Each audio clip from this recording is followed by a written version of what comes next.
सभी को राम राम, सभी को नमस्कार। राजस्थान जीके स्टडी के 9H प्लेटफॉर्म पर आपका तहे दिल से हार्दिक स्वागत और हार्दिक अभिनंदन है। आशा और उम्मीद है कि आप सभी अच्छे होंगे, मस्त होंगे और आपकी तैयारी में लगातार व्यस्त होंगे। तो आज के इम्पोर्टेंट क्वेश्चन है geography, art of culture and history से। ठीक है, चतुर्थ श्रेणी के जो बच्चे तैयारी कर रहे हैं उनके लिए क्लास काफ़ी है, जो कि इम्पोर्टेंट रहने वाली है।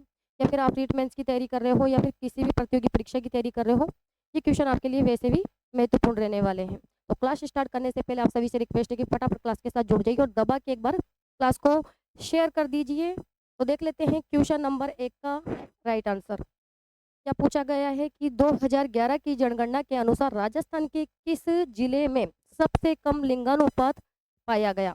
ये क्या राइट आंसर करने वाले हो क्वेश्चन नंबर 1 का? क्या पूछा है कि 2011 की जनगणना के अनुसार राजस्थान के किस जिले में सबसे कम लिंगानुपात पाया गया? कौन से जिले में सबसे कम लिंगानुपात पाया गया? तो धौलपुर। और धौलपुर का जो लिंगानुपात है वो कितना है? 846। कितना है? 846। लेकिन 2011 की जनगणना के अनुसार अगर देखा जाए कि 2011 की जनगणना के अनुसार जो सर्वाधिक लिंगानुपात है वे कौन से जिले का है? बताइए। सर्वाधिक लिंगानुपात वाला जिला कौन सा है? तो डूंगरपुर। कौन सा है? डूंगरपुर। और डूंगरपुर का है 994 लिंगानुपात। ठीक है। और दूसरे नंबर पर आता है राजसमंद जिला, जिसका लिंगानुपात कितना है? 990। ठीक है। तीसरे नंबर पर आता है पाली, और पाली का है 987। ठीक है। और चौथे नंबर पर आता है प्रतापगढ़ जिला। ठीक है। पाली का 987 है और प्रतापगढ़ का कितना है? 983। लेकिन यहाँ पर क्या पूछा गया है? न्यूनतम लिंगानुपात वाला जिला कौन सा है? वो धौलपुर। न्यूनतम लिंगानुपात अगर जिला देखें तो वो है फर्स्ट नंबर पर धौलपुर। ठीक है। और धौलपुर का कितना है? 846। ठीक है। और दूसरे नंबर पर बताइए कौन सा जिला है? अगर क्वेश्चन बनकर आ जाए कि 2011 की जनगणना के अनुसार न्यूनतम लिंगानुपात वाला दूसरा जिला है, तो कौन सा है? जैसलमेर। क्या करोगे? जैसलमेर। और जैसलमेर का कितना है? तो जैसलमेर का है 852। तीसरे नंबर पर आता है करौली। कौन सा जिला आता है? करौली। और करौली का बताइए लिंगानुपात क्या है? करौली का लिंगानुपात 861। ठीक है। चौथे नंबर पर आता है भरतपुर, और भरतपुर का लिंगानुपात कितना है? 880। ठीक है। तो सर्वाधिक जो लिंगानुपात वाला जिला है वह है डूंगरपुर, और डूंगरपुर का है 994। दूसरे नंबर पर आता है राजसमंद, जिसका लिंगानुपात 990 है। पाली तीसरे नंबर पर आता है, जिसका लिंगानुपात 987 है। और चौथे नंबर पर आता है प्रतापगढ़, जिसका लिंगानुपात 983 है। लेकिन न्यूनतम लिंगानुपात वाला जिला कौन सा है? धौलपुर, जिसका है लिंगानुपात कितना? 846। और दूसरे नंबर पर आता है जैसलमेर, जिसका है 852। तीसरे नंबर पर करौली आता है न्यूनतम लिंगानुपात में, जिसका लिंगानुपात 861 है। और चौथे नंबर पर आता है भरतपुर, जिसका लिंगानुपात 880 है। ठीक है। तो हमारा जो राइट आंसर है यहाँ पर क्या होने वाला है? सी ऑप्शंस। हमारा जो राइट आंसर है वह यहाँ पर क्या हो जाएगा? सी ऑप्शंस हो जाएगा। नेक्स्ट क्वेश्चन देख लेते हैं। Question number 2। बताइए। क्या पूछा है कि शीत ऋतु में राजस्थान के कुछ भागों में भूमध्य सागरीय चक्रवातों से होने वाली वर्षा कहलाती है? कौन सी वर्षा कहलाती है? किससे होने वाली वर्षा? भूमध्य सागरीय चक्रवातों से होने वाली वर्षा क्या कहलाती है? तो वो कहलाती है मावट। ये क्या होती है भाई बताइए? मावट। क्या है ये मावट? शीत ऋतु में होने वाली वर्षा। ठीक है। शीत ऋतु में होने वाली वर्षा को कहा जाता है क्या? मावट कहा जाता है। और किसकी सहायता से होती है ये मावट? पश्चिमी विक्षोभों की सहायता से। ठीक है। किसकी सहायता से पूछा जा सकता है कि किसकी सहायता से होती है ये मावट? तो पश्चिमी विक्षोभ, ये होती है पश्चिमी विक्षोभों की सहायता से। और कहाँ से होती है? तो भूमध्य सागर से। कहाँ से होती है? तो भूमध्य सागर से। ठीक है, यहाँ तक क्लियर। और जो ये मावट है ये कौन सी फसल के लिए लाभदायक है, कई बार यहाँ से भी क्वेश्चन पूछा जाता है कि लाभदायक किसके लिए मानी गई है, ये मावट कौन सी फसल के लिए मानी गई है, तो रबी की फसल के लिए लाभदायक। ठीक है, इसके अलावा जो मावट है इसे और अन्य किस नाम से जानते हैं, तो इसे जानते हैं गोल्डन ड्रॉप्स के नाम से। ठीक है, अन्य नाम किस नाम से जानते हैं इसे, गोल्डन ड्रॉप्स, यानी सुनहरी बूंदों के रूप भी इसे जाना जाता है। और ये जो मावट होती है ये कौन से माह में होती है, तो ये होती है जनवरी और फरवरी। कौन से माह में होती है, जनवरी और फरवरी के माह में होती है ये मावट। ठीक है, तो यहाँ से यही पूछा गया है क्वेश्चन नंबर 2 में तो आपको कि भूमध्य सागरीय चक्रवातों से होने वाली वर्षा को वर्षा क्या कहलाती है, तो मावट। ठीक है, कैसी वर्षा होती है, शीत ऋतु में होने वाली वर्षा होती है जिसे गोल्डन ड्रॉप्स के नाम से जानते हैं। और मावट रबी की फसल के लिए काफी है जो कि लाभदायक होती है। कहाँ से होती है ये, तो भूमध्य सागर से। किसकी सहायता से होती है, तो पश्चिमी विक्षोभ की सहायता से होने वाली वर्षा है ये। ठीक है, राइट आंसर हमारा यहाँ डी ऑप्शन। नेक्स्ट क्वेश्चन देखते हैं कि राजस्थान की सबसे बड़ी खारे पानी की झील है, राजस्थान की सबसे बड़ी खारे पानी की झील आपसे पूछी गई है, कौन सी है राजस्थान की सबसे बड़ी खारे पानी की झील, बताइए फटाफट आंसर। क्या करने वाले हो, सांबर झील, या राइट आंसर सी ऑप्शन। कि जो सांबर झील है, सांबर झील, ये है राजस्थान की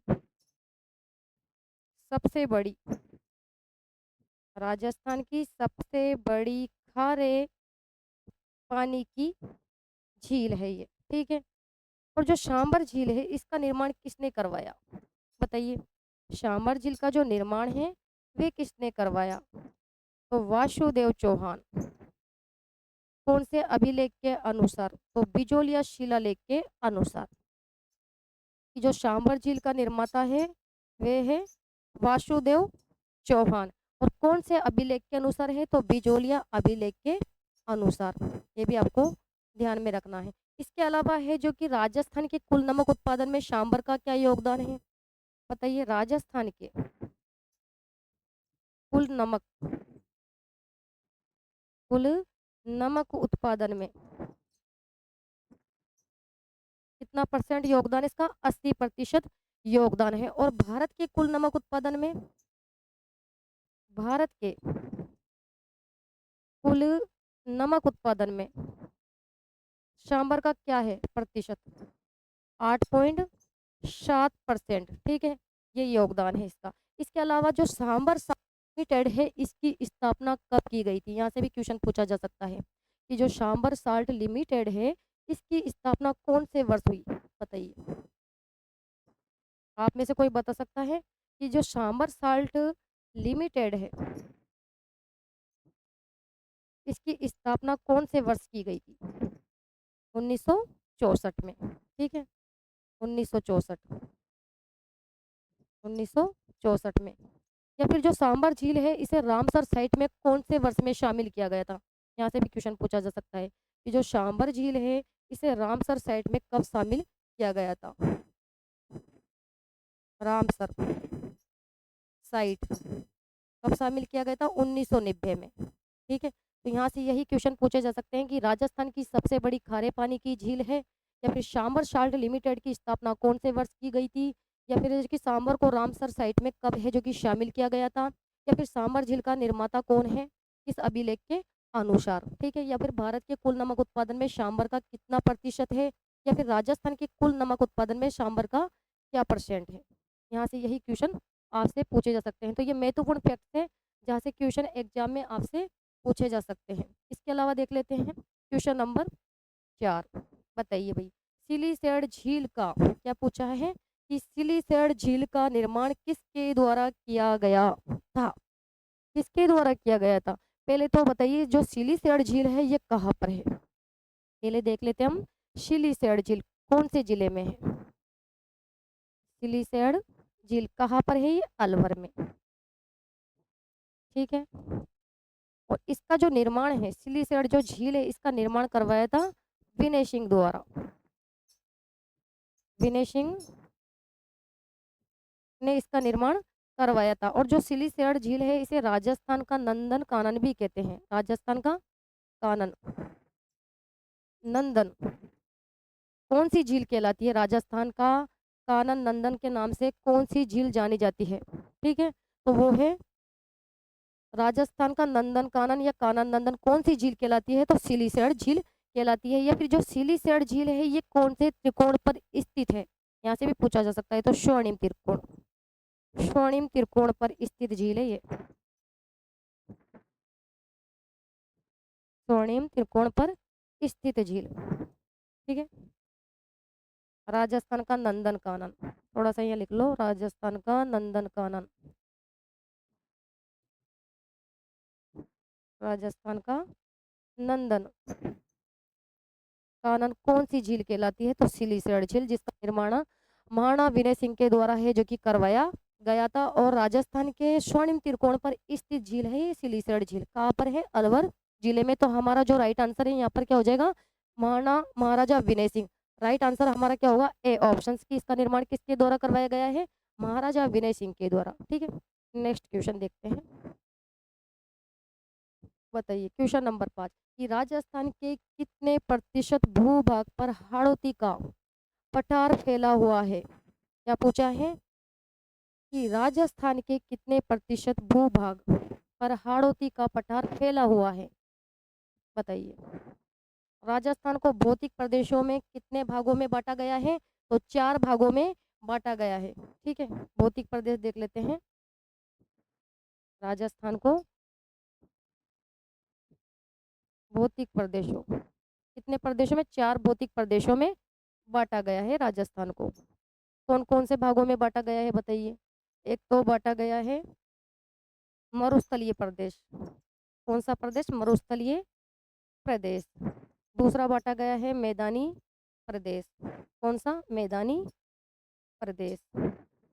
और बांटा गया है अरावली प्रदेश, अरावली प्रदेश। इसके अलावा पठारी प्रदेश, पठारी प्रदेश। तो ये राजस्थान को 4 भौतिक प्रदेशों में बांटा गया है। ठीक है, अब जो है मरुस्थलीय प्रदेश, इसका क्षेत्रफल क्या है? यहाँ से भी क्वेश्चन बनकर आ सकता है कि मरुस्थलीय प्रदेश का क्षेत्रफल क्या है और उस पर कितने प्रतिशत जनसंख्या निवास करती है। तो बताइए, जो मरुस्थलीय प्रदेश है इसका क्षेत्रफल क्या है? आप सभी जानते हैं, बताइए। 61.11%। ठीक है, और 40% इस पर क्या करती है? जनसंख्या। क्वेश्चन बनकर आ सकता है कि जो मरुस्थलीय प्रदेश है उसका क्षेत्रफल क्या है? तो 61.11% है और 40% के समथिंग यहाँ पर क्या करती है? जनसंख्या निवास करती है। या फिर पूर्वी जो मैदानी प्रदेश है इसका क्षेत्रफल क्या है? तो 23% है और 39% यहाँ पर जनसंख्या निवास करती है। ये बात आपको ध्यान में रखनी है। अरावली जो प्रदेश है इसका क्षेत्रफल है 9% और 10% यहाँ पर क्या जनसंख्या निवास करती है। पठारी जो प्रदेश है इसका क्षेत्रफल है 6.89% और 11% यहाँ पर जनसंख्या निवास करती है। तो जनसंख्या भी पूछी जा सकती है या फिर क्षेत्रफल भी आपसे पूछा जा सकता है। ठीक है, तो हमारा जो राइट आंसर है यहाँ पर क्या हो जाएगा? A option. ठीक है, पठारी प्रदेश के बारे में तो कि हाड़ौती का पठार हुआ है, तो ए ऑप्शन हमारा राइट आंसर हो जाएगा। कितना क्षेत्रफल है? 6.89%। ठीक है, इसके अलावा देख लेते हैं नेक्स्ट क्वेश्चन। बताइए क्वेश्चन नंबर 6 क्या पूछा गया है? क्वेश्चन नंबर 6 में कि राजस्थान में निम्न में से कौन सी नदी अंतर्देशीय जल निकासी प्रणाली से संबंधित है? बताइए क्या करने वाले हो।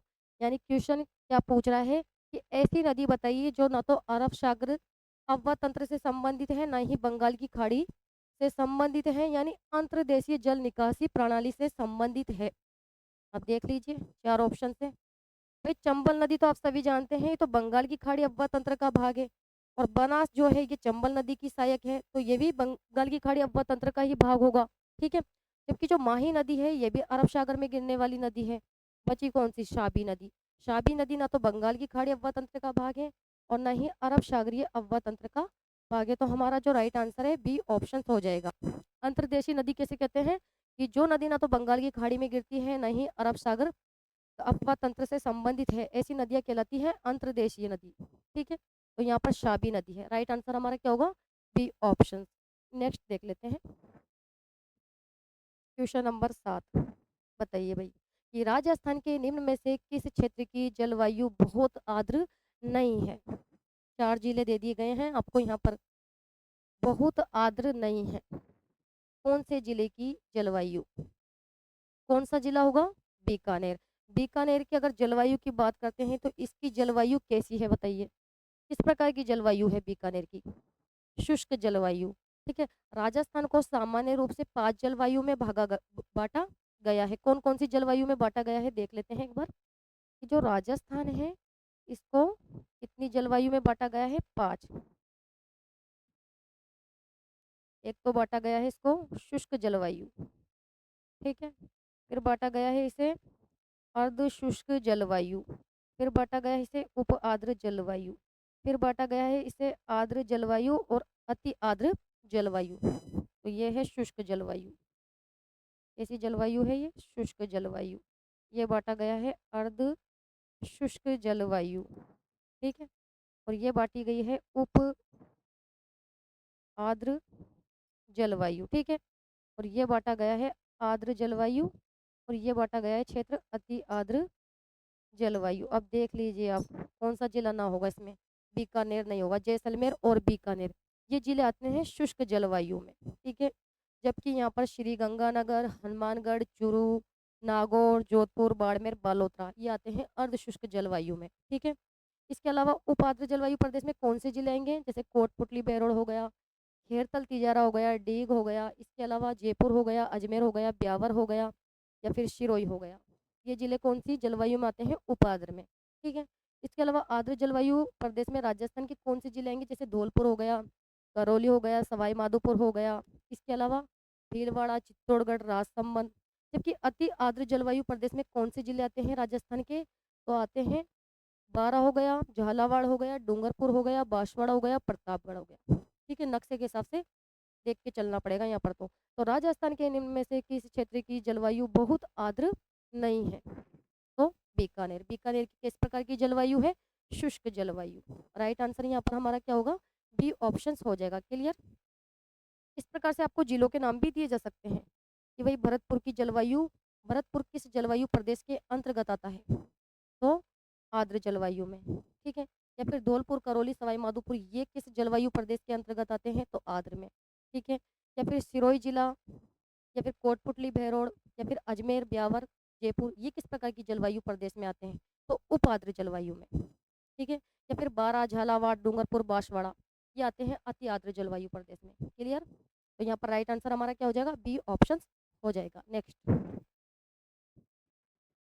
बताइए क्वेश्चन नंबर 8 कि केसरबाग वन्य जीव अभ्यारण्य में स्थित है, कहाँ पर स्थित है, केसरबाग वन्य जीव अभ्यारण्य कहाँ पर स्थित है, फटाफट आंसर दीजिएगा।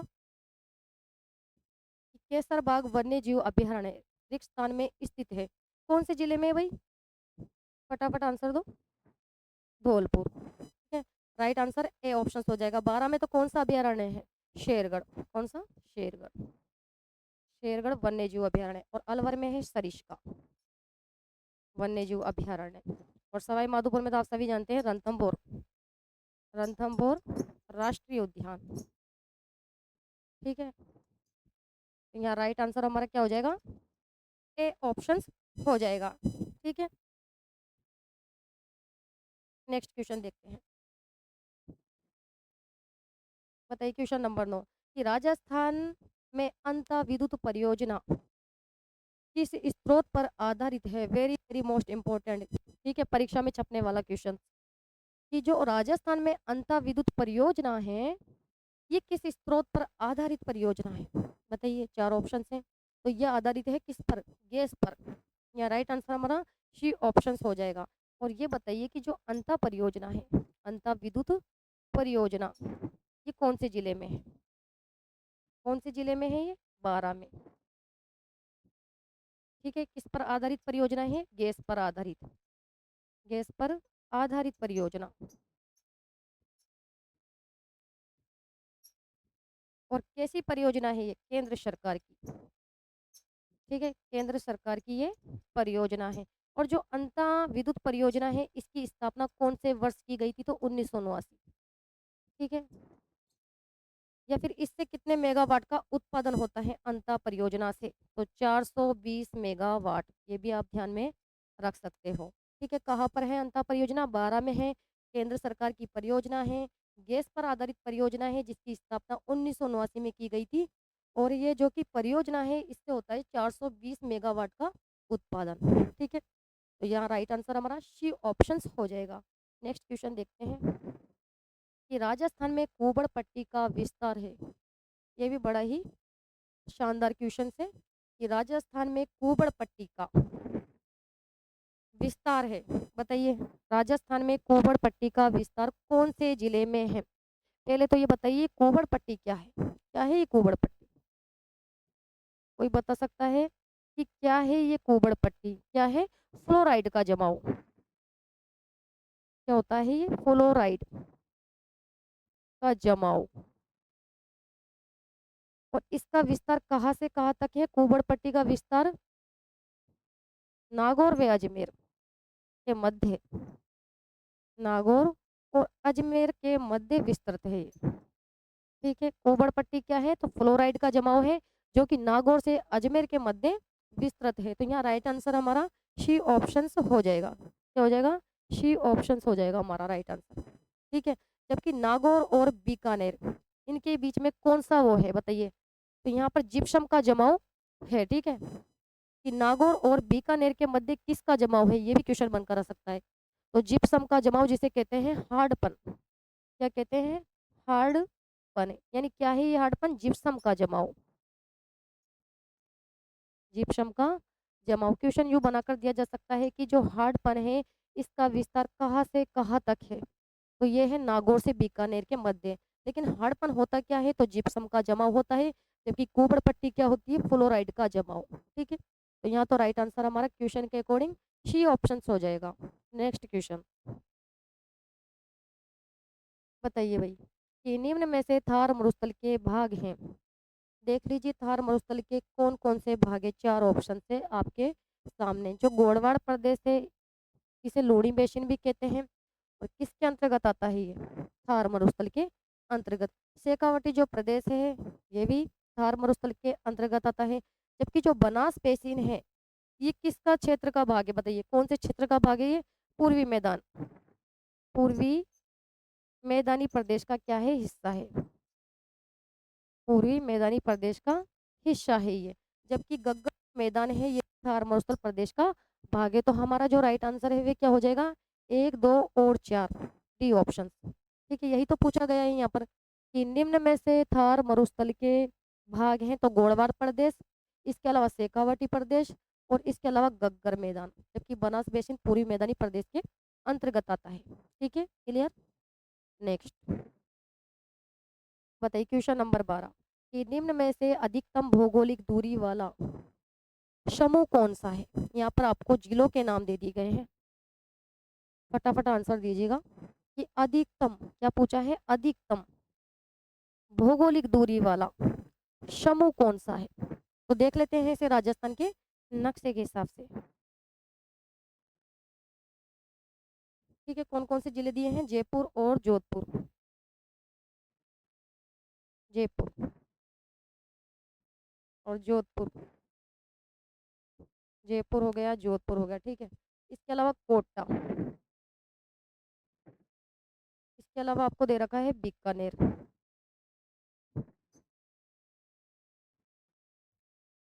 और इसके अलावा आपको दे रखा है क्या? उदयपुर। तो क्या पूछ रहा है ये कि निम्न में से अधिकतम भौगोलिक दूरी वाला समूह कौन सा है? देख लीजिए अब कौन सा होगा कि जयपुर से अधिकतम दूरी पर कौन सा जिला है? ये बीकानेर पास में है, जोधपुर पास में है, कोटा पास में है, लेकिन अधिकतम भौगोलिक दूरी वाला जिला कौन सा है? उदयपुर, जयपुर से। ठीक है, तो यहाँ राइट आंसर हमारा डी ऑप्शन हो जाएगा, जयपुर और उदयपुर। ठीक है, यही पूछा गया है यहाँ पर। Right answer D option. निम्न में से अधिकतम भौगोलिक दूरी वाला समूह कौन सा है? जयपुर और उदयपुर। यानी जयपुर से उदयपुर ज़्यादा दूर पड़ता है। ठीक है, बाकी ये जिले जो हैं और दे रखे हैं इसके अतिरिक्त वो थोड़े पास में हैं। नेक्स्ट क्वेश्चन बताइए कि मेहरानगढ़ दुर्ग में स्थित चामुंडा माता मंदिर की स्थापना किसने की थी? चामुंडा माता के मंदिर की स्थापना किसके द्वारा की गई थी? राव जोधा के द्वारा। या राइट आंसर शी ऑप्शन हो जाएगा, चामुंडा माता। बताइए किस वंश की कुल देवी है ये? प्रतिहार वंश की कुल देवी। क्वेश्चन बनकर आ सकता है कि प्रतिहार वंश की कुल देवी का नाम बताइए। प्रतिहार वंश की कुल देवी वो है चामुंडा माता। और चामुंडा जो माता का मंदिर है, इसका जो निर्माण है, चामुंडा माता मंदिर, इसका जो निर्माण है वे करवाया था किसके द्वारा? राव जोधा के द्वारा। ठीक है। और मेहरानगढ़ दुर्ग का निर्माता भी कौन था? राव जोधा था। ठीक है, तो हमारा जो राइट आंसर है यहाँ पर क्या हो जाएगा? She option. ठीक है, नेक्स्ट क्वेश्चन की तरफ बढ़ते हैं। क्वेश्चन नंबर 14 बताइए भाई, गलत युग्म को चुनिए। गलत युग्म कौन सा है देख लीजिए इसमें से। रानी जी की बावड़ी दे रखा है बूंदी, सही ऑप्शन है। रानी जी की बावड़ी बूंदी में है। हर्षनाथ की बावड़ी सीकर जिले में स्थित है। चांद बावड़ी दौसा में भी स्थित है। इसके अलावा और कहाँ पर है बताइए? तो जोधपुर। चांद बावड़ी एक तो आबानेरी दौसा में भी है, इसके अलावा जोधपुर जिले में भी स्थित है। इसके अलावा मंदाकिनी बावड़ी अजमेर, बिल्कुल गलत। मंदाकिनी की बावड़ी कहाँ पर है? अचलगढ़ सिरोही। अचलगढ़ दुर्ग सिरोही, अजमेर में नहीं है मंदाकिनी की बावड़ी। तो यहाँ राइट आंसर हमारा क्या हो जाएगा? D option. पूछा गया है कि गलत युग्म को चुनिए, तो right answer D option. Mandakini की जो बावड़ी है वे कौन से दुर्ग में है? अचलगढ़ दुर्ग सिरोही में। ठीक है, नेक्स्ट बताइए भाई। क्वेश्चन नंबर 15 कि जोधपुर में राजाओं की छत्रिया किस स्थान में स्थित है? बताइए, चार ऑप्शन से आपके सामने, फटाफट आंसर दीजिए। यहाँ पर ऑप्शन दे देती हूँ मैं आपको। देवी कुंड। बताइए अब क्या करने वाले हो? राइट आंसर कि जोधपुर में राजाओं की छत्रियां रेगिस्तान में स्थित है। कहाँ पर स्थित है? कहाँ पर स्थित है? मंडोर। यहाँ राइट आंसर हमारा ए ऑप्शन हो जाएगा। जबकि गेटरो की छत्रियां कहाँ पर है? जयपुर जिले में। और देवी कुंड की छत्रियां यह है बीकानेर में। ठीक है, या फिर बड़ा बाग की छत्रियां। क्वेश्चन बनकर आ सकता है कि बड़ा बाग की छतरी कहाँ पर है? बड़ा बाग की छत्रियां ये कहाँ पर है? तो ये है जैसलमेर में। जोधपुर में जो छतरियां स्थित है उन्हें कहते हैं कौन सी छतरी? कहाँ पर स्थित है? मंडोर। ठीक, जोधपुर में जो राजाओं की छतरियां स्थित है वह कहाँ पर है? मंडोर में स्थित है। राइट आंसर यहाँ पर होगा ए ऑप्शन। ठीक है, क्लियर। नेक्स्ट क्वेश्चन की तरफ बढ़ते हैं। बताइए क्वेश्चन नंबर 16 कि राजस्थान के किस स्थान का अन्नकूट महोत्सव लोकप्रिय है? अन्नकूट महोत्सव कहाँ पर मनाया जाता है भाई? नाथ द्वारा राज संबंध में मनाया जाता है। और कब मनाया जाता है ये भी बताइए।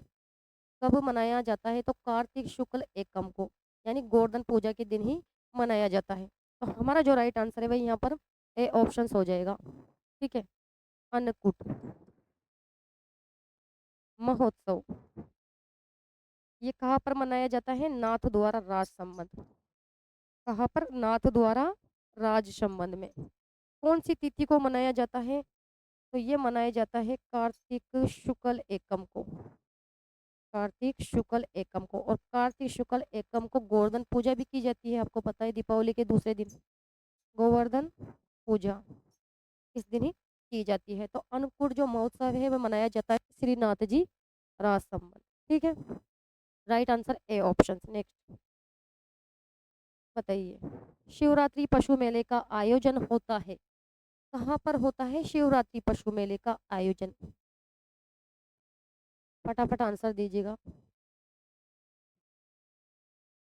अगर जीवन में सफल होना है तो संघर्ष तो आपको करना ही पड़ेगा। ठीक है, फटाफट आंसर दीजिएगा कि शिवरात्रि पशु मेले का आयोजन होता है। देख लेते हैं, शिवरात्रि पशु मेले का आयोजन होता है करौली में। बताइए, और जो शिवरात्रि पशु मेला है ये कौन सी तिथि को मनाया जाता है? तो ये मनाया जाता है फाल्गुन कृष्ण त्रयोदशी को। शिवरात्रि कौन से दिन मनाई जाती है? फाल्गुन कृष्ण त्रयोदशी को मनाई जाती है। इसके अलावा घुश्मेश्वर महादेव ये कहाँ पर है? 12वां ज्योतिर्लिंग, 12वां ज्योतिर्लिंग ये कहाँ पर है? सिवाड़। सवाई माधोपुर। यहाँ पर भी मेले का आयोजन होता है इस दिन, ठीक है। कि 12वां ज्योतिर्लिंग कहाँ पर है, तो शिवाड़ सवाई माधोपुर में है। और इस दिन यहाँ पर भी जो कि मेले का आयोजन होता है, तो यहाँ पर तो क्या पूछा है, शिवरात्रि पशु मेले का आयोजन होता है तो करौली में। राइट आंसर हमारा क्या होगा भाई, बी ऑप्शन हो जाएगा। कौन सी तिथि को होता है, तो ये होता है फाल्गुन कृष्ण त्रयोदशी को, ठीक है, शिवरात्रि। नेक्स्ट बताइए भाई, ये भी बड़ा शानदार क्वेश्चन है। अशोकाष्टमी मनाई जाती है, कब मनाई जाती है अशोकाष्टमी, कौन सी तिथि को मनाई जाती है अशोका अष्टमी, तो ये मनाई जाती है चैत्र शुक्ल अष्टमी को। कब मनाई जाती है अशोकाष्टमी, चैत्र शुक्ल अष्टमी को। और चैत्र कृष्ण अष्टमी को तो क्या मनाई जाती है बताइए, चैत्र कृष्ण अष्टमी को कौन सा त्योहार मनाया जाता है, तो शीतलाष्टमी। शीतलाष्टमी का जो मेला है वे कौन सी तिथि को लगता है, चैत्र कृष्ण अष्टमी को, शीतलाष्टमी। ये मनाई जाती है चैत्र कृष्ण अष्टमी की। और भाद्रपद कृष्ण अष्टमी को कौन सा त्योहार मनाया जाता है, तो आप सभी जानते हैं जन्माष्टमी। जन्माष्टमी भाद्रपद कृष्ण अष्टमी की मनाई जाती है, जबकि भाद्रपद शुक्ल अष्टमी को तो राधाष्टमी मनाई जाती है। कौन सी अष्टमी, राधाष्टमी, ठीक है, क्लियर। तो हमारा जो राइट आंसर है यहाँ पर क्या होगा, ए ऑप्शन, कि अशोका अष्टमी मनाई जाती है चैत्र शुक्ल अष्टमी को। नेक्स्ट बताइए भाई, कि जालोर के चौहानों की कुल देवी है, कौन सी कुल देवी है जालोर के चौहानों की, चार ऑप्शन है।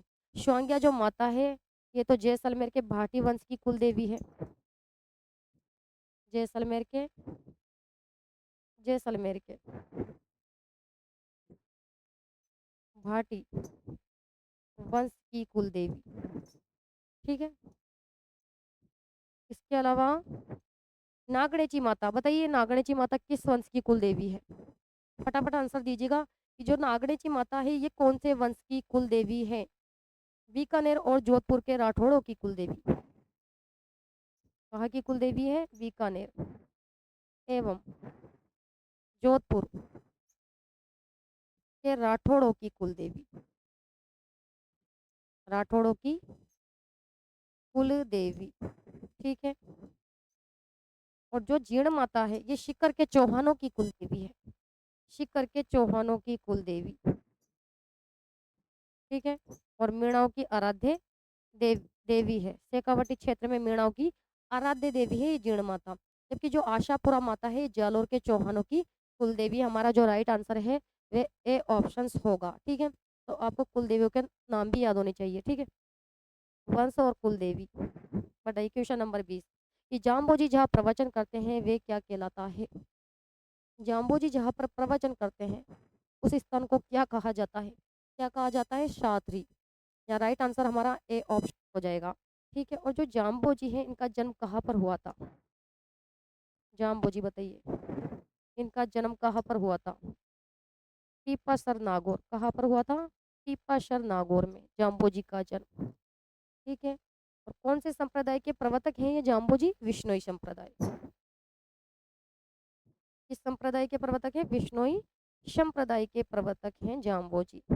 और जाम्बोजी के पिता का नाम था क्या, लॉर्ड जी। जाम्बोजी के पिता का क्या नाम था, लोहोट जी। और माता का नाम हंसा देवी, माता का क्या नाम था, हंसा देवी था इनकी माता का नाम। और जो जाम्बोजी हैं इनके जो बचपन का नाम, बचपन का नाम क्या था बताइए, धनराज। जाम्बोजी के बचपन का नाम क्या था, धनराज, ठीक है। और जाम्बोजी की जो मूल पीठ है, जाम्बोजी है इनकी जो मूल पीठ है वे कहाँ पर है, मुकाम, कहाँ पर है, मुकाम, मुकाम बीकानेर। और जाम्बोजी जहाँ प्रवचन करते हैं, ये जो जाम्बोजी जहाँ प्रवचन करते हैं वो स्थान क्या कहलाते हैं, साथरी, क्या कहलाते हैं, शात्री कहलाते हैं। तो हमारा जो राइट आंसर है यहाँ पर क्या हो जाएगा, ए ऑप्शन हो जाएगा, क्लियर। नेक्स्ट क्वेश्चन देखते हैं, क्वेश्चन नंबर 21, बताइए भाई, कि जयपुर में मीनाकारी की कला महाराजा मानसिंह प्रथम द्वारा रिक्त से लाई गई, कहाँ से लेकर आए थे मानसिंह प्रथम, कहाँ से लेकर आए थे मीनाकारी कला को, तो लाहौर से लेकर आए थे, ठीक है, लाहौर। या राइट आंसर हमारा बी ऑप्शन हो जाएगा। ये मीनाकारी की कला क्या है? बताइए क्या होती है मीनाकारी की कला? ये वाला टॉपिक मैं आपको कंप्लीट करवा चुकी हूँ। बताइए मीनाकारी कला किसे कहते हैं? कि आभूषणों में रंग भरने की कला, ये कहलाती है मीनाकारी। क्या होती है मीनाकारी? आभूषणों में, आभूषणों में रंग भरने की कला, रंग भरने की क्या होती है? एक प्रकार की कला होती है। और मीनाकारी कला के लिए जाना जाता है जयपुर जिला। और मीनाकारी की कला को कौन लेकर आए थे भाई? मान सिंह प्रथम। मान सिंह प्रथम लाए इस कला को। ठीक है, कहाँ से लेकर आए थे? लाहौर से। ठीक है, यहाँ पर यही तो पूछा गया है कि जयपुर में मीनाकारी की कला महाराजा मानसिंह प्रथम द्वारा लाई गई थी। कहाँ से लाई गई थी? लाहौर से लाई गई थी। ठीक है, क्लियर। नेक्स्ट क्वेश्चन देखते हैं। बताइए कि चंग नृत्य राजस्थान के रेगिस्तान क्षेत्र से संबंधित है। चंग नृत्य के बारे में तो आप सभी जानते हैं। जो चंग नृत्य है ये किया जाता है कौन से क्षेत्र में?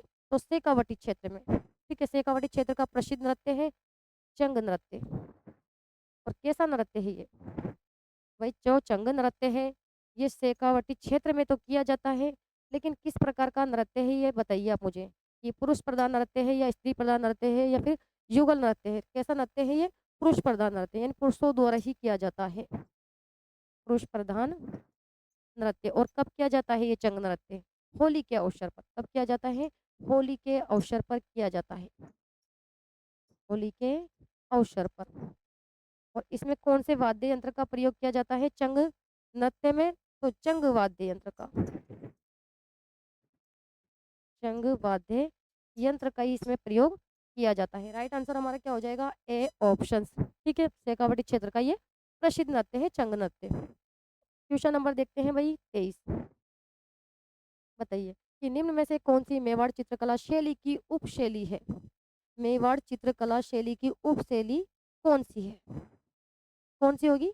देवगढ़ शैली। या राइट आंसर हमारा सी ऑप्शन हो जाएगा। इसके अलावा जो मेवाड़ चित्रकला शैली है इसकी उपशैली और कौन कौन सी है? बताइए। एक तो है उदयपुर। ठीक है, इसके अलावा एक तो हो गई उदयपुर, दूसरी हो गई चावंड। चावंड, उदयपुर, इसके अलावा चावंड, इसके अलावा देवगढ़, और इसके अलावा होगी नाथ द्वारा। इनका संबंध कौन सी चित्रकला शैली से है? तो ये मेवाड़ चित्रकला शैली की उपशैलियाँ है। ठीक है, यानी मेवाड़ चित्रकला शैलियों की क्या है? ये उपशैलियाँ। तो देवगढ़ शैली है उपशैली मेवाड़ चित्रकला शैली की। जबकि किशनगढ़, बीकानेर और नागौर ये किस शैली की उपशैली है? बताइए। किशनगढ़, बीकानेर और नागौर ये किस शैली की उपशैली है? क्या करोगे फिर? मारवाड़। मारवाड़ चित्रकला शैली की उपशैली। मारवाड़ चित्रकला की उपशैलियाँ है। ठीक है, क्लियर। तो इस प्रकार से भी आपको क्वेश्चन बनाकर दिया जा सकता है कि चावंड किस चित्रकला शैली की उपशैली है, या उदयपुर किस चित्रकला शैली की उपशैली है, या फिर नाथ द्वारा किस चित्रकला शैली की उपशैली है। ठीक है, या फिर नागौर किस चित्रकला की उपशैली है, या फिर किशनगढ़ या बीकानेर किस चित्रकला शैली की उपशैली है। तो उपशैलियों का नाम भी आपको अच्छी तरह से याद होना चाहिए। ठीक है, यहाँ राइट आंसर हमारा वही हो जाएगा सी ऑप्शन। बताइए कि भीलों में छेड़ा फाड़ना क्या है? क्या है छेड़ा फाड़ना? भीलों में छेड़ा फाड़ना क्या है? किसे कहते हैं छेड़ा फाड़ना? यानी तलाक देने को कहते हैं। ठीक है, और ये भील जनजाति में प्रचलित प्रथा है जिसमें छेड़ा फाड़ना किसे कहते हैं? तलाक।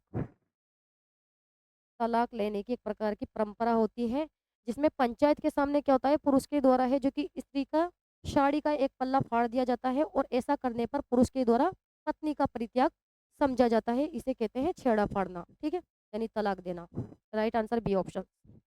नेक्स्ट क्वेश्चन देखते हैं।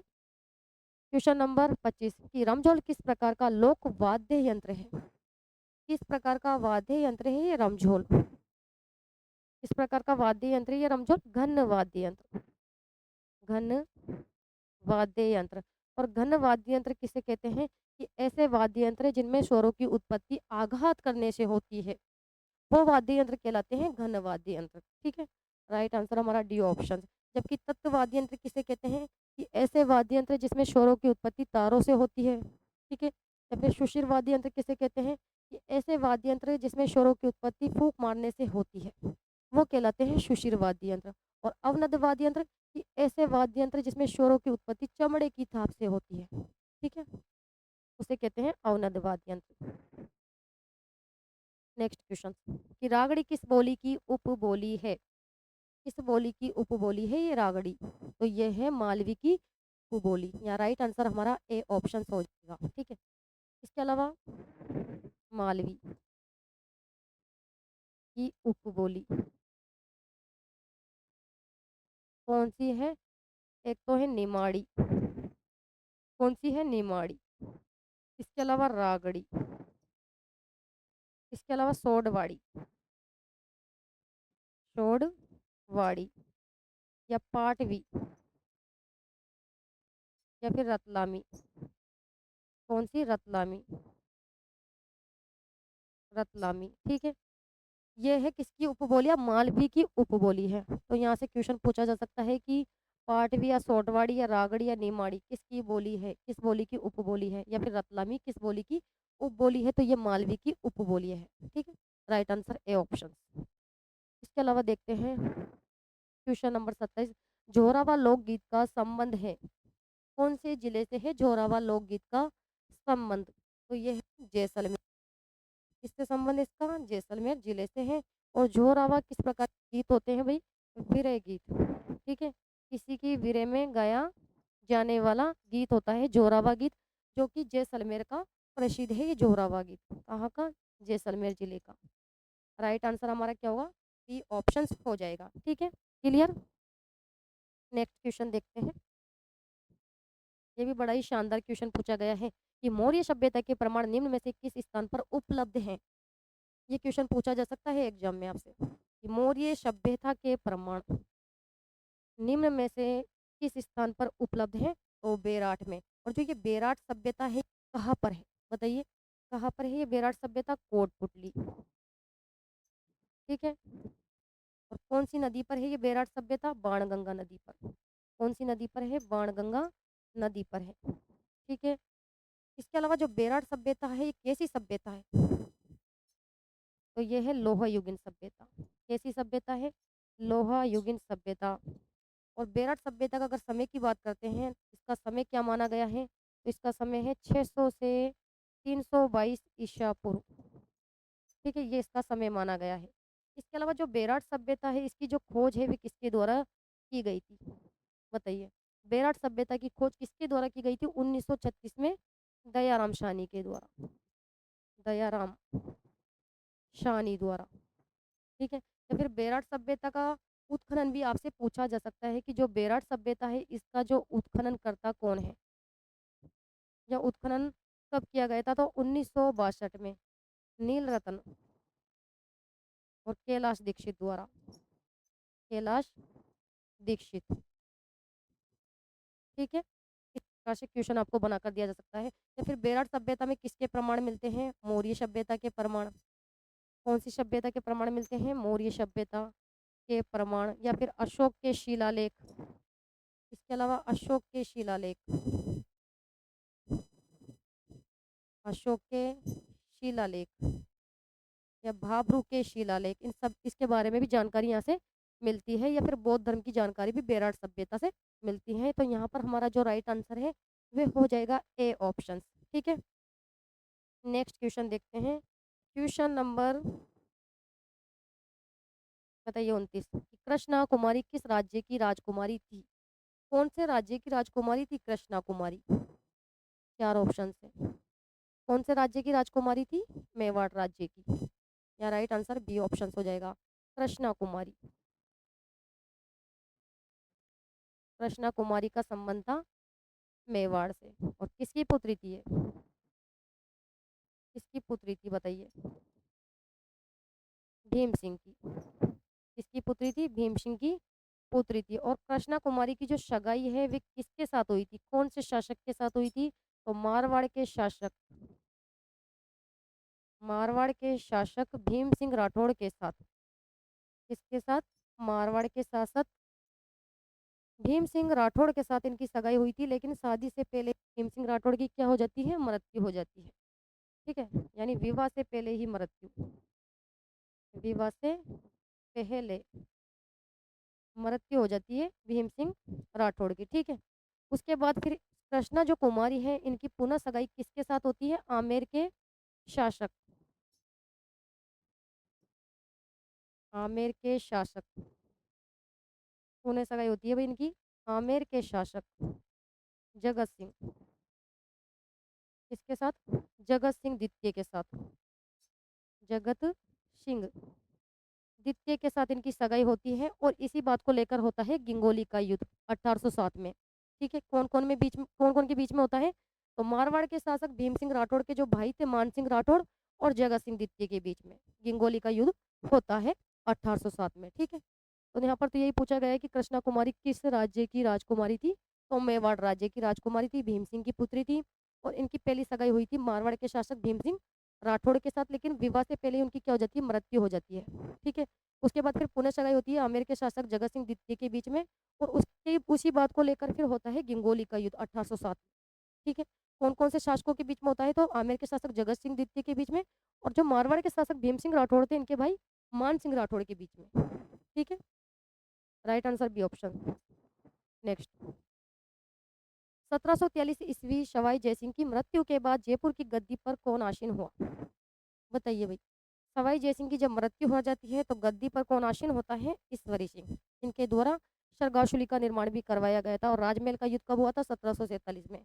किस किस के बीच में होता है? ईश्वरी सिंह और माधो सिंह प्रथम के बीच में, जिसमें क्या होती है? ईश्वरी सिंह की क्या होती है? विजय होती है, और उसी के उपलक्ष्य में ये सरगावशुली का निर्माण करवाते हैं ईसर लाट का। ठीक है, right answer B option. Next, बताइए कि मारवाड़ के मालदेव का उत्तराधिकारी कौन था? यहाँ पर क्या पूछा है? मालदेव का उत्तराधिकारी आपसे पूछ लिया गया है। कौन था भाई मालदेव का उत्तराधिकारी? तो वो था रावचंद्र सेन। कौन था? रावचंद्र सेन। ठीक है, और रावचंद्र सेन मालदेव का यानी क्या था? ये उत्तराधिकारी यानी पुत्र था ये। ठीक है, और इन्हें कहा जाता है मारवाड़ का प्रताप। क्या कहा जाता है भाई रावचंद्र सेन को? इन्हें कहा जाता है मारवाड़ का प्रताप कहा जाता है, या फिर प्रताप का अग्रगामी भी कहा जाता है। प्रताप का अग्रगामी क्यों कहा जाता है? बताइए भाई इसे कि मारवाड़ का प्रताप या फिर प्रताप का अग्रगामी क्यों कहा जाता है? ये राव चंद्रसेन को क्यों कहा जाता है? क्योंकि इन्होंने मुगलों की अधीनता को कभी स्वीकार नहीं किया। मुगलों की अधीनता कभी स्वीकार नहीं की। क्वेश्चन बनकर आ सकता है कि जोधपुर का वे कौन सा शासक था जिसने मुगलों की अधीनता को कभी स्वीकार ही नहीं किया? तो वो थे रावचंद्र सेन, जिन्हें मारवाड़ का प्रताप कहा जाता है या प्रताप का अग्रगामी भी कहा जाता है। इसके अलावा जो रावचंद्र सेन है इन्हें भूला बिसरा राजा भी कहा जाता है। कैसा राजा कहा जाता है? भूला बिसरा राजा।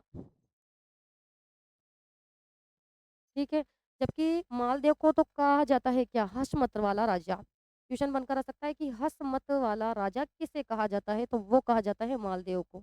जबकि भूला बिसरा राजा या प्रताप का अग्रगामी या फिर है जो कि मारवाड़ का प्रताप, वो कहा जाता है रावचंद्र सेन को, क्योंकि इन्होंने मुगलों की अधीनता को कभी स्वीकार ही नहीं किया इस कारण। ठीक है, right answer C option. Next, बताइए भाई क्वेश्चन नंबर 32, इतिहासकार डॉक्टर गौरीशंकर ओझा ने कान का कच्चा कहा है? किसे कहा है कान का कच्चा? कौन से शासक को कहा है कान का कच्चा राजा? किसे कहा जाता है? तो अजीत सिंह को। किसे कहा जाता है? अजीत सिंह को। और अजीत सिंह का पालन पोषण किसने किया? अजीत सिंह का पालन पोषण किसके द्वारा किया गया था? गोराधाई के द्वारा। गोराधाई ने, जिन्हें मारवाड़ की पन्नाधाय कहा जाता है। मारवाड़ की पन्नाधाय कहा जाता है गोराधाय को। क्यों कहा जाता है? क्योंकि इन्होंने क्या किया था? अजीत सिंह का पालन पोषण किया था। ठीक है, और कान का कच्चा राजा कहा जाता है अजीत सिंह को ही। राइट आंसर ए ऑप्शन हो जाएगा यहाँ पर। नेक्स्ट क्वेश्चन देखते हैं फटाफट। क्वेश्चन नंबर 33, बताइए कि बीकानेर का कौन सा शासक अकबर और जहांगीर दोनों की ही सेवा में रहा? ऐसा कौन सा शासक था जो अकबर की सेवा में भी और जहांगीर इन दोनों की सेवा में रहा? चारों ऑप्शन है। तो वो थे राय सिंह। कौन थे? राय सिंह। B option, Rai Singh. इनका जो शासन काल था वो कब से कब तक था? राय सिंह का शासन काल 1574 से 1612 तक। ठीक है। और जो राय सिंह है इन्हें कहा जाता है राजपुताने का कर्ण। क्या कहा जाता है? राजपुताने का कर्ण। या फिर राय सिंह किसके पुत्र थे? बताइए, किसके पुत्र थे ये? कल्याणमल। कल्याणमल के पुत्र। और राय सिंह ऐसे शासक थे जो अकबर और जहांगीर दोनों की सेवा में रहे। अकबर व जहांगीर दोनों की सेवा में रहे। ठीक है। तो हमारा राइट आंसर यहाँ पर क्या हो जाएगा? B option. ठीक है। इसके अलावा राय सिंह को राजपूताने का कर्ण भी कहा जाता है और इनका जो शासन काल है 1574 से 1612 ईस्वी माना गया है। नेक्स्ट देख लेते हैं फटाफट। क्वेश्चन नंबर 34 बताइए कि शिक्षा संत के रूप में प्रसिद्ध स्वामी केशवानंद का जन्म कहाँ हुआ था? कहाँ पर हुआ था केशवानंद का जन्म? सीकर के मंगलोड़ा गांव में। या राइट आंसर हमारा बी ऑप्शन हो जाएगा। ठीक है। नेक्स्ट क्वेश्चन, क्वेश्चन नंबर देखते हैं लास्ट 35। मत्स्य संघ के प्रधानमंत्री थे। कौन थे मत्स्य संघ के प्रधानमंत्री? चार ऑप्शन से थे। शोभाराम कुमावत। ठीक है। और जो ये मत्स्य संघ है ये कौन सा चरण था? बताइए, एकीकरण का कौन सा चरण था? ये प्रथम चरण।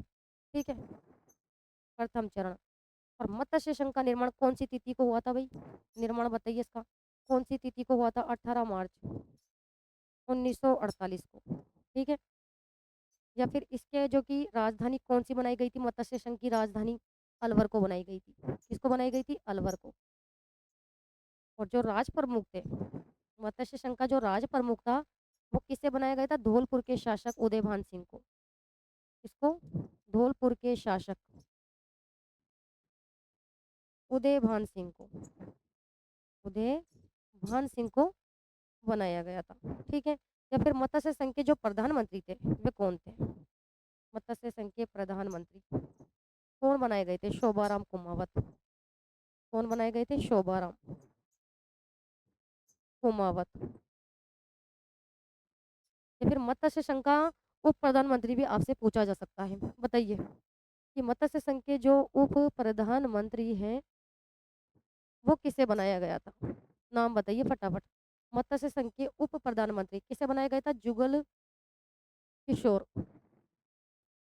जुगल किशोर चतुर्वेदी। किसको बनाया गया था? जुगल किशोर चतुर्वेदी और गोपीलाल यादव को। ये वाला टॉपिक मैंने आपको कंप्लीट करवा दिया है, पूरा राजस्थान का एकीकरण। ठीक है।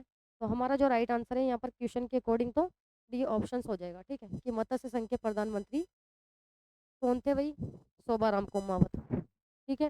तो ये था आज के महत्वपूर्ण क्वेश्चन और एग्जाम की दृष्टि से वेरी वेरी मोस्ट इंपॉर्टेंट रहने वाले हैं ये क्वेश्चन आपके लिए। तो आज के सेशन को तो यहाँ पर ही समाप्त करते हैं और नेक्स्ट क्लास में मिलते हैं। तब तक के लिए धन्यवाद।